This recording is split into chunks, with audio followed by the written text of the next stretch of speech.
balcony, and we always have a balcony section. I mean, we don't have 30, 40 people in the balcony week after week, but they will go in, they'll kind of find a spot towards the top of the balcony, and they're there, they're participating, they're engaging the message, and then I'll see them up there as I'm wrapping up the message, and we're going to a closing song, and then frequently I'll get up to do a benediction, and where did they go?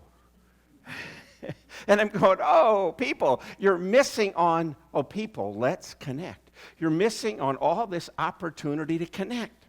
Now, and some of you are going, yeah, but I'm an introvert. This must be for the other half of the audience today, huh? Not so much. You know, if you're a significant raving extrovert, you're probably married to a introvert, right?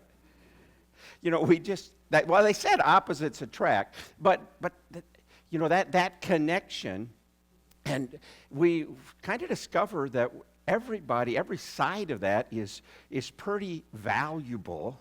And so today we're going to think about, I think relationships are good for everybody, and so I think this will be something that nearly all of us can relate to. Maybe all of us can relate to. And so I'm going to use, I said people, let's connect, because I'm going to take the word people, and I'm going to give us a little 2-3 word phrase for each of those letters. So that means 1, 2, 3, 4, 5. That means 6 things today. Oh, and I know that's twice what Micah ever does, so we better get going. Well, you know, one of the things about relationships, I have read some time ago that if you don't have much connection, you're 3 to 4 times more likely to die early, or at least a lot earlier than what your life expectancy should have been. This one really amazed me. You're 10 times more likely to end up in the hospital with an emotionally rooted issue. You know, some doctors will tell you that a lot of the people that are in the hospital, it's an emotional, it's a bitterness, it's a relational dysfunction that is the underlying cause for the sickness that they have that has put them in the hospital. If you don't have some place you're connecting with others, you're 10 times more likely to end up in a hospital. So I know we love our hospitals, and we love Sean to get us there in a hurry when the ambulance is too slow, but none of us really want to go there. And so I'm just saying, the relationships, the connections that you're making are what's going to help you stay out of that place. So, ideas for connecting with people.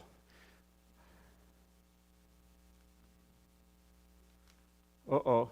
Now I lost my team back there. Guys, is this Micah? I'm probably... Uh-oh. Okay.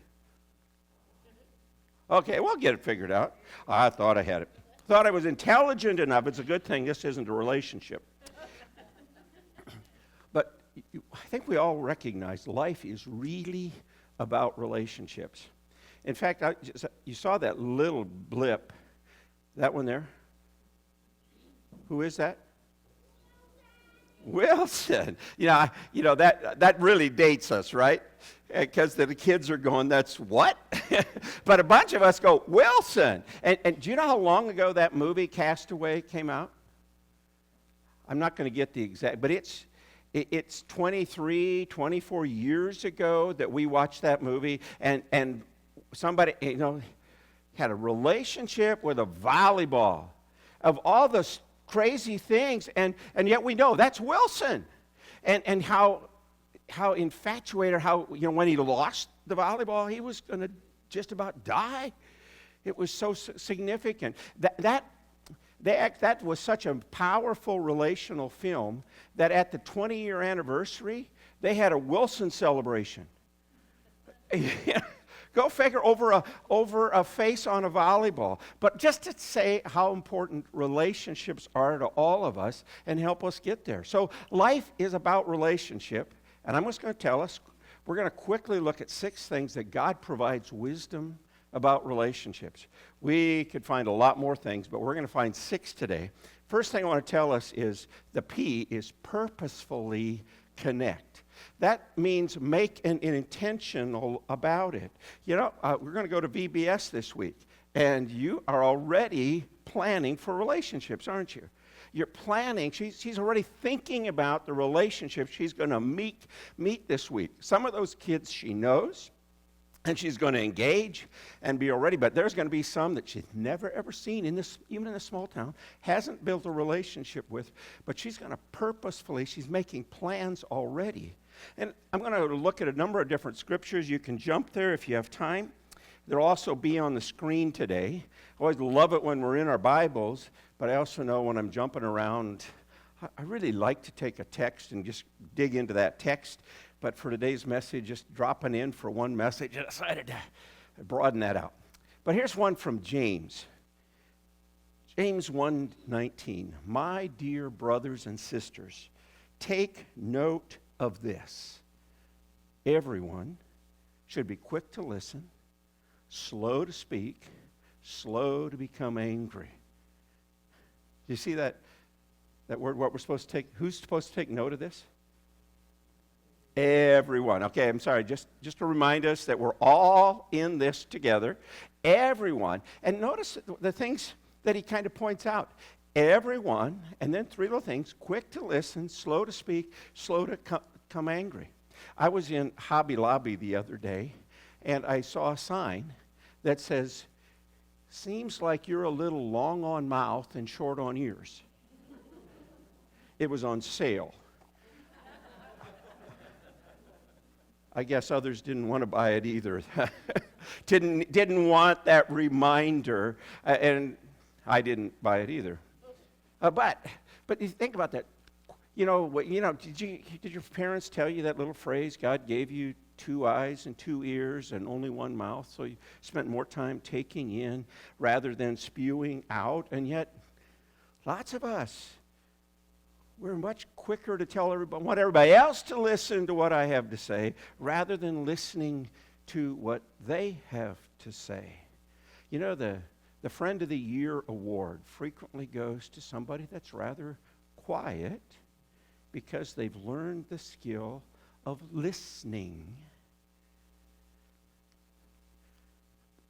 Quick to listen, slow to speak, slow to become angry. That's the initial part of purposefully connecting with those around you, even with your spouse.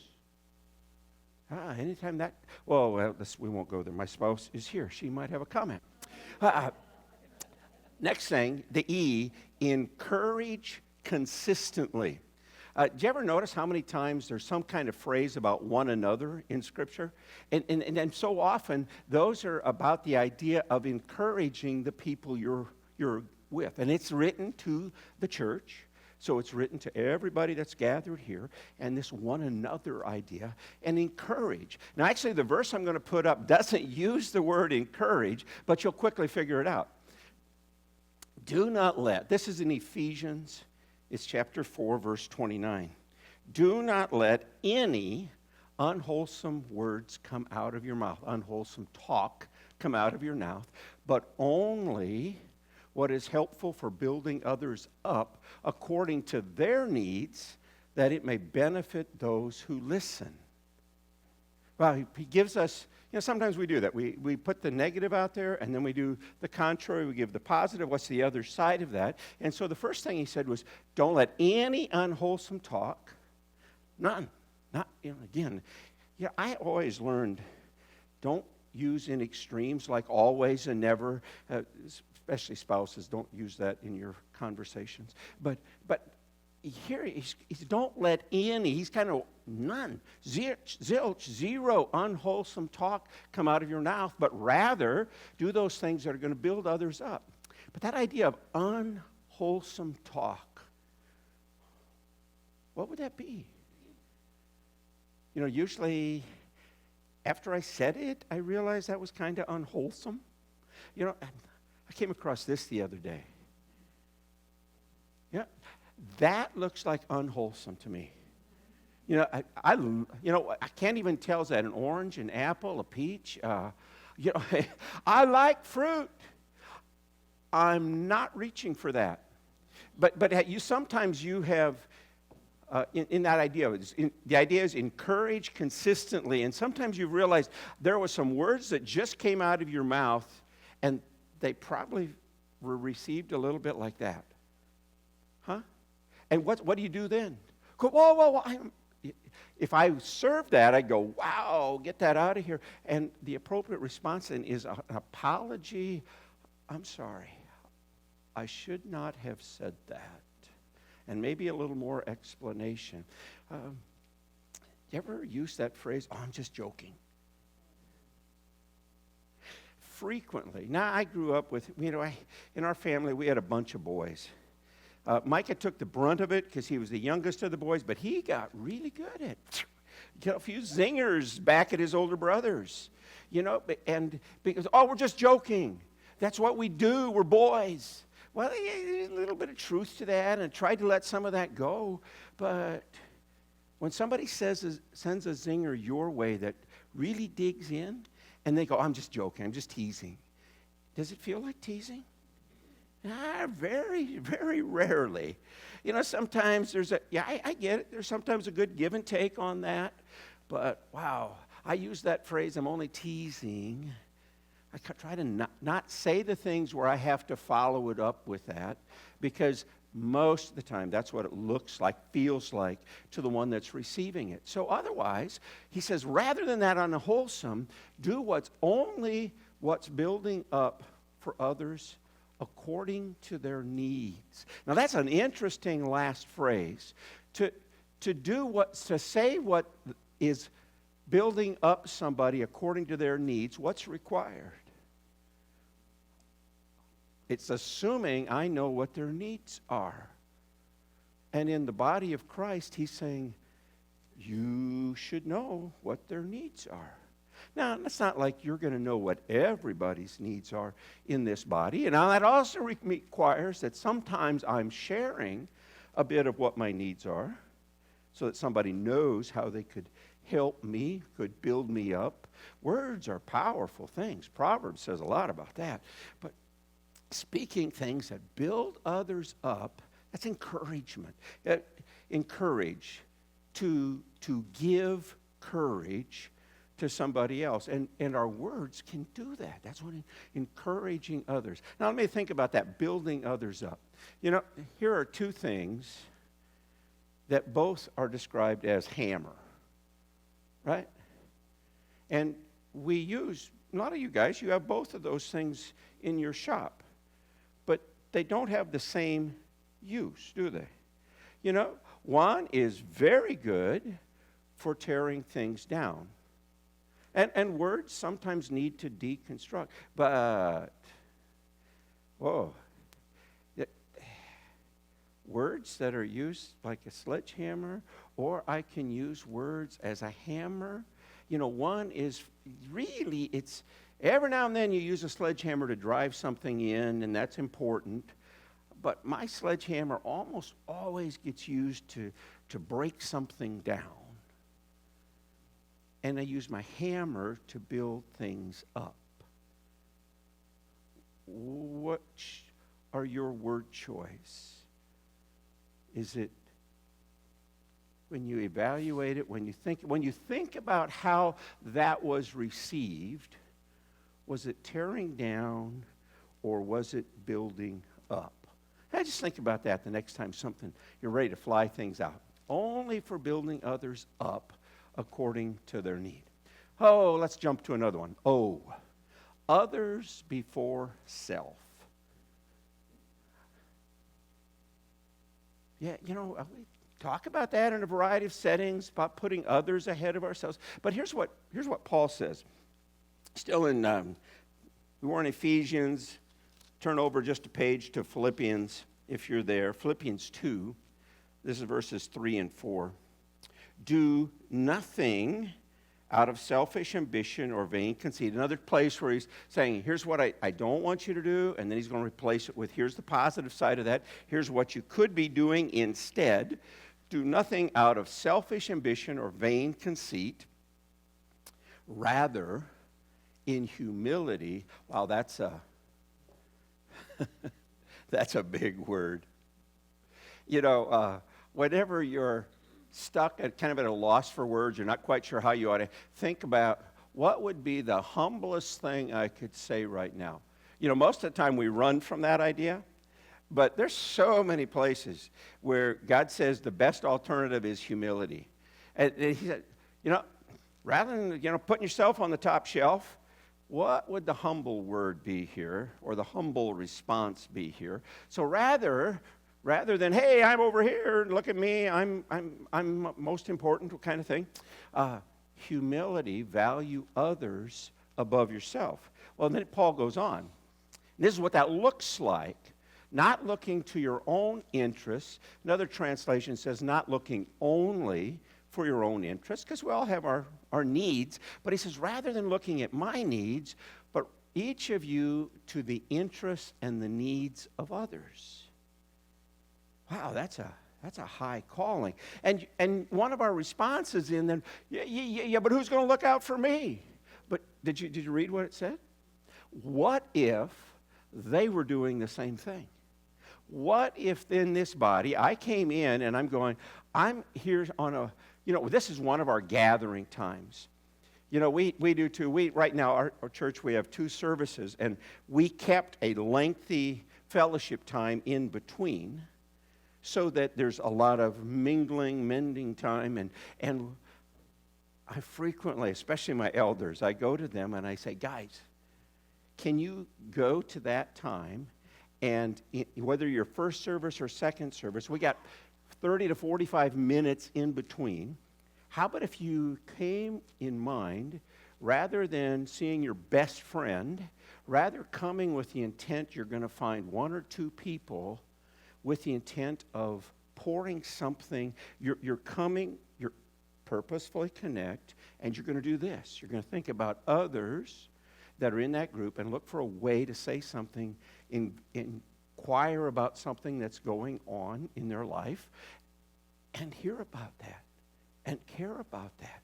So not looking only for your own interests. And so if I come in intentionally doing that, but some of the others come in and do the same thing, they're going to pay attention to my needs.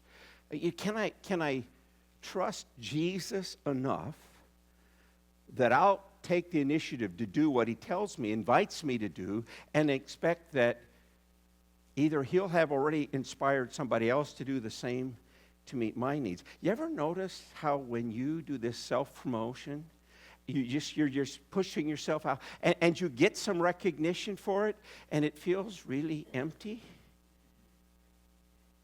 Because you had to inflate it and encourage it. But then when somebody else connects or recognizes something that you did and appreciates value, it seems like it's much smaller. It may be, but you come away with a much greater sense of being valued and appreciated. So if we would take the initiative, I'll start that, expect that Jesus is working in others and that he'll return, or I'll trust him to meet those needs. Okay. P-E-O-P. Got another P in here. Protect confidences. Boy, way too many times I've encountered somebody that says, tell them I'll go to this church or that church, and they go, I'll never come to that church. I go, oh, really? Can you tell me a little bit about that? And it's one of these. Well, I had this and this going on, and I share, and then whole town knew about it the next week, the next 2 days, We failed to protect confidences. Now, I mentioned that Proverbs has a lot to say about relationships. Just one of those places is in Proverbs 11. A gossip betrays a confidence, but a trustworthy person keeps a secret.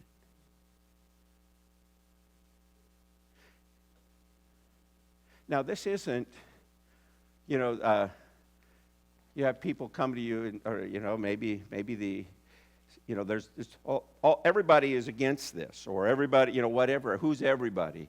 There's a place for knowing who's opposing to something. But when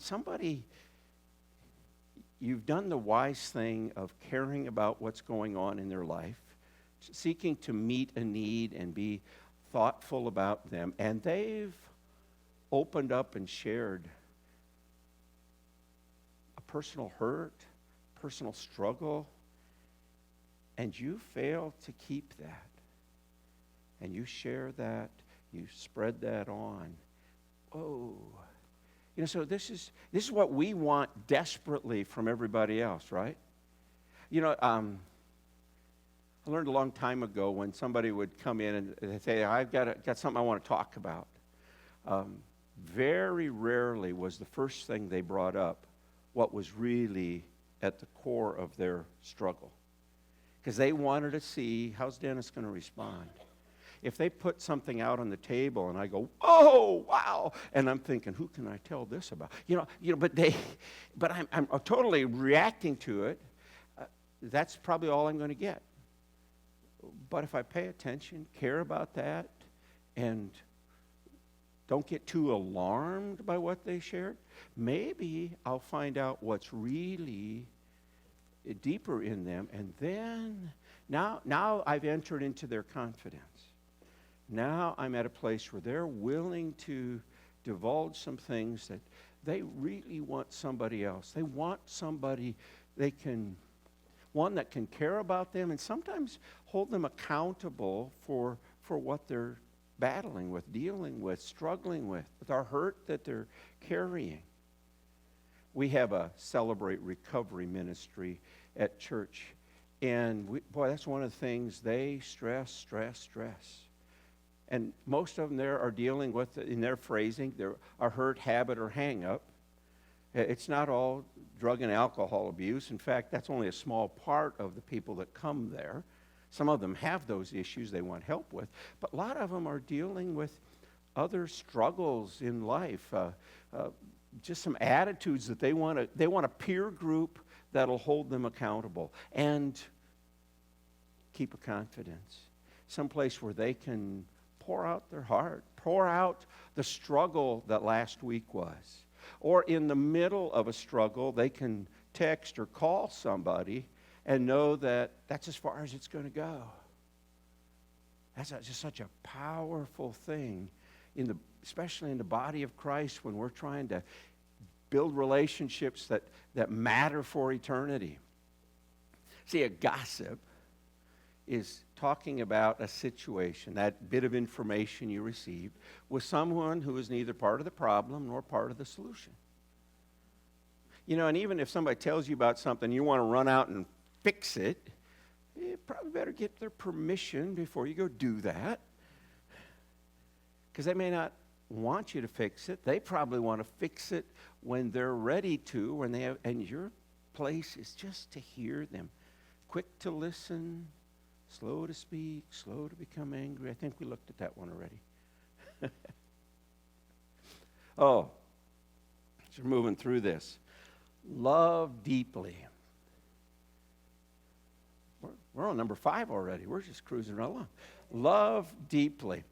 Just like that passage. Let me read this. Let's read this verse again. 1 Peter 4, verse 8.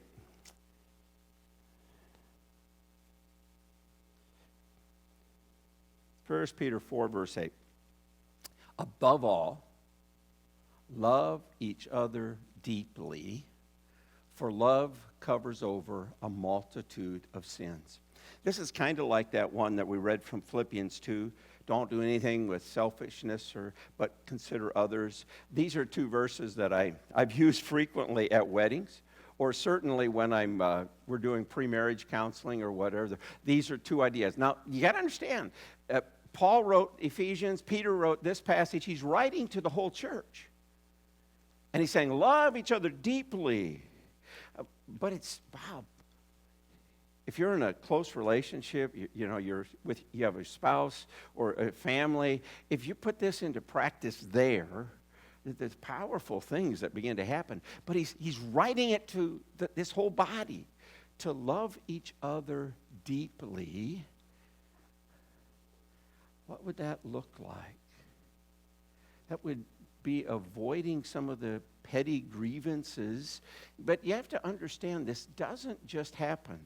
I choose to not not let everything annoy me. You know, do you ever get frustrated with our culture, our news media, and everything else on social media that is just out to attack anything and everything? And you go, how are we going to change that?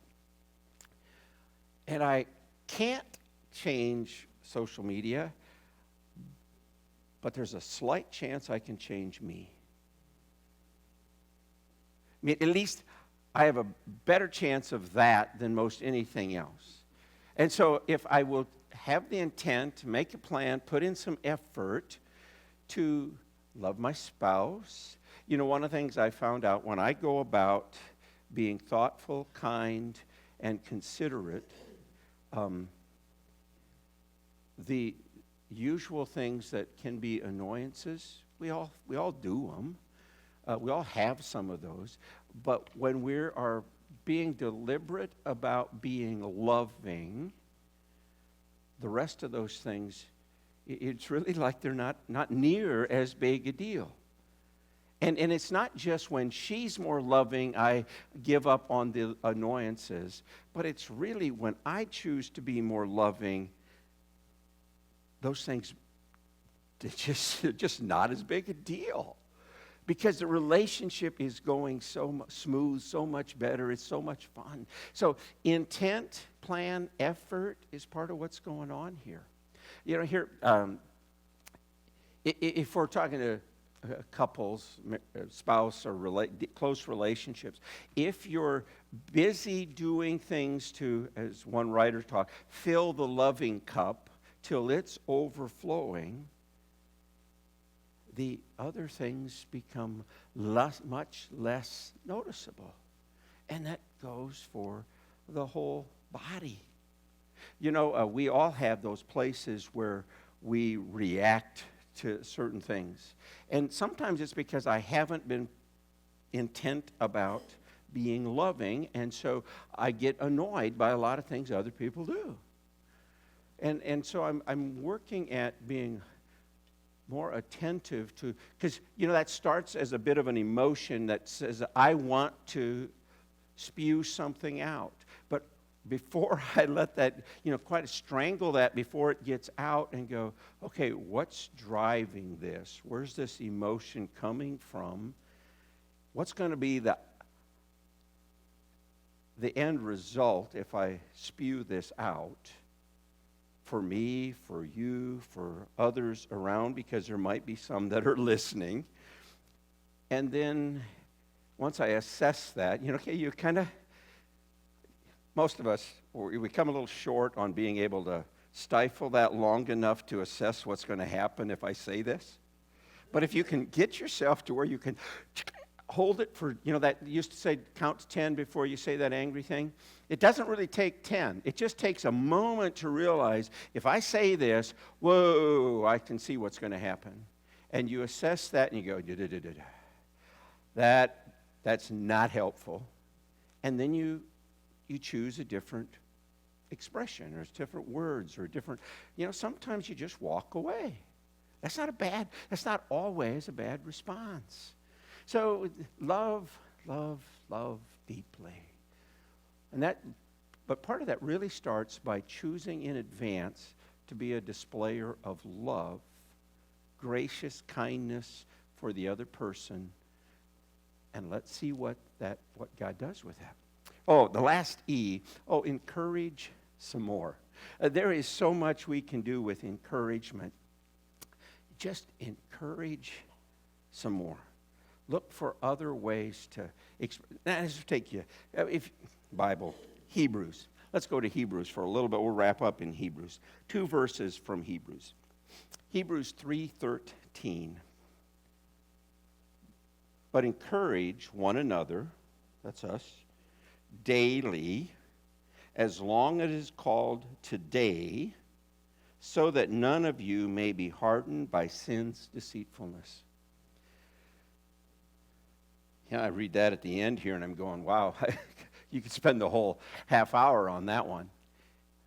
Okay, again, he's been talking about a variety of things that are going on in the church, and he said, rather than all those things, encourage, build each other up, whatever. Encourage one another daily. That's pretty consistent. That's pretty regular. This isn't even a weekly encounter. This is that every day I should be anticipating, where can I give some encouragement? And maybe some days you get up and you go, okay, Jesus, who should I be encouraging today? Well, your spouse, your family, you go down the list. But you might put somebody else totally on your mind. But today, with email, with texting, with all those other ways, you can be an encouragement in ways that was a lot harder when I was growing up. I had to find them to be an encouragement. Now you can send them a text. They can be on the other side of the world and you can send them a text. Wake them up in the middle of the night, but that's okay. If it's a good, positive word, they'll love it. He says, encourage one another daily. And then to make the point, as long as it's still called today, so you're late at night, you're going to bed, you know somebody that's in a time zone ahead of you, so it won't matter if you send it at 11 o'clock. It's, West Coast, only 9 o'clock. They'll get it, and they'll be glad to have it. I did get a message one day, and I saw the message. I was supposed to call somebody, and I didn't know for sure who it was.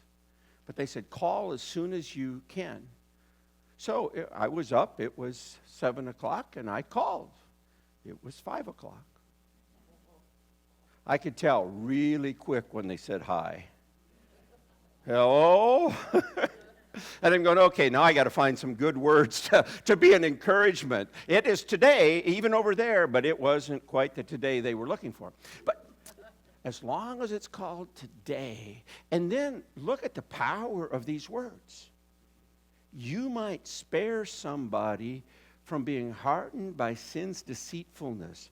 We could spend a long time dissecting what that might all mean.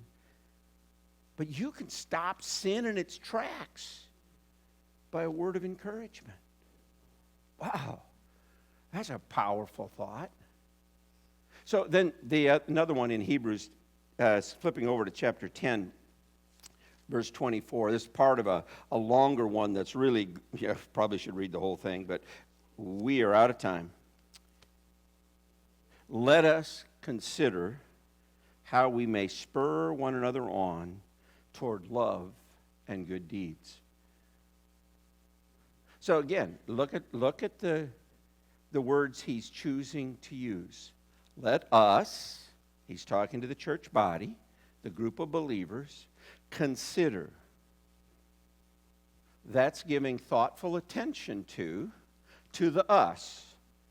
Let us look at us, and let's give some thoughtful, intentional planning into how we could spur. Now, most of us have enough understanding of horses and those jingly things on your boots that, but spur is a good word. It can be, I always used it to encourage my horse to go a little faster, to get to our destination quicker. And where are we trying to go? We should probably look at that first. Where are we trying to go? As a body, love and good deeds. Anybody want to go there? Wow. We'd all like to be at a place where there's love and good deeds. And he says this is a mutual, beneficial exercise.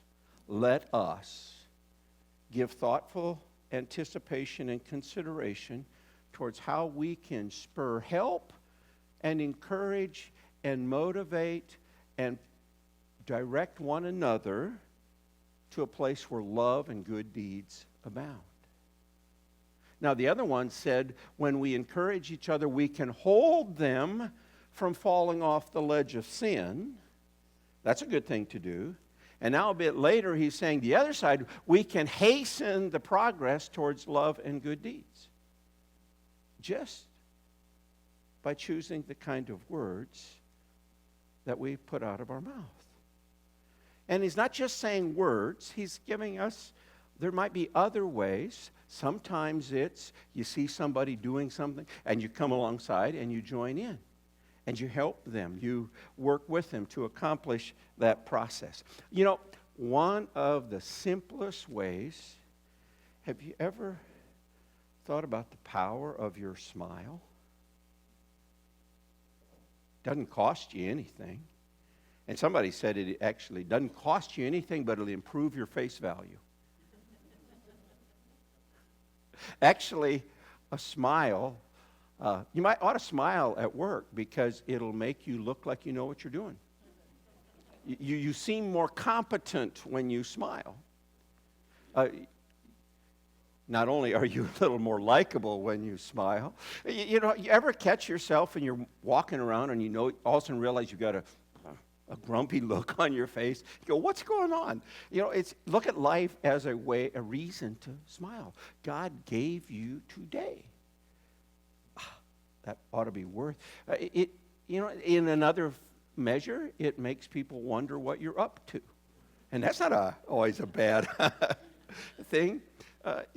Actually, the people that smile a lot, it says they increase their longevity, their lifespan, and all those things. Smile pays abundant rewards, and it can be a means to encourage others towards love and good deeds.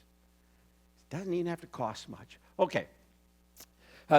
Whoever's doing closing song, you can come up if you want.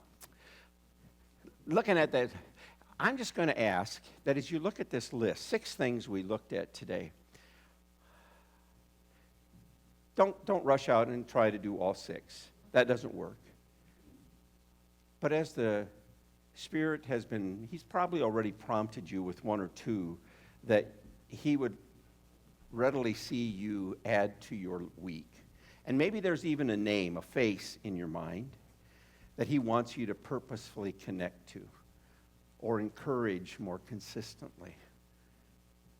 That's the other that he wants you to look out for.